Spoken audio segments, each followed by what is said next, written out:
ఈరోజు ఎపిసోడ్లో మీనా కిడ్నాప్ నుంచి ఎలా తప్పించుకుంటుందో మరియు ప్రభావతి చేసిన మోసం ఎలా భయపడుతుందో చూద్దాము.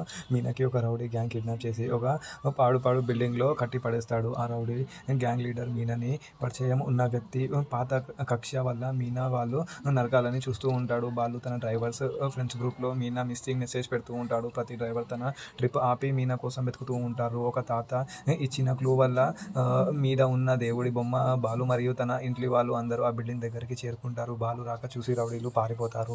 బాలు మీనాని విడుచుకుంటూ ఉంటుంది. అయితే విడుచుకున్న తర్వాత బాలు మీనాని ఇంటికి రమ్మంటాడు. కానీ మీనా రాను అని చెప్తూ ఉంటుంది. నా మీద దొంగతనం నింద ఉంది, అది పోయాక నేను ఆ ఇంటికి గౌరవంగా వస్తాను అని మీనా చెప్తూ ఉంటుంది. బాలు మీనాని తీసుకొని కామాక్షి పిన్ని దగ్గరికి వెళ్తాడు. అక్కడ కామాక్షి పిన్నిని నిలదీస్తూ ఉంటాడు. బాలు భయపడగానే కామాక్షి నిజం చెప్పేస్తుంది. ఆ 2 లక్షల రూపాయలు కామాక్షివే కాదు ప్రభావతివి అని తెలుస్తూ ఉంటుంది. ప్రభావతి తన తమ్ముడి శివ మీద ఉన్న కేసుకి తిరిగి తీసుకోవడానికి లాయర్ దగ్గర నుంచి ఈ 2 లక్షల రూపాయలు తీసుకుంది అని భయపెడుతూ చెప్తూ ఉంటుంది. మీనా మరియు బాలు ఇంటికి వచ్చి అందరూ ముందు ప్రభావతి నిజ స్వరూపాన్ని బయట పెడుతూ ఉంటారు. మీనా చాలా ఆవేశంగా ప్రభావతిని నిలదీస్తూ ఉంటుంది. మీనా దొంగ కాదు, అసలు దొంగ ప్రభావతి అని బాలు అందరి ముందు చెప్పేస్తాడు. మరి నెక్స్ట్ ఏం జరుగుతుందో చూద్దాం.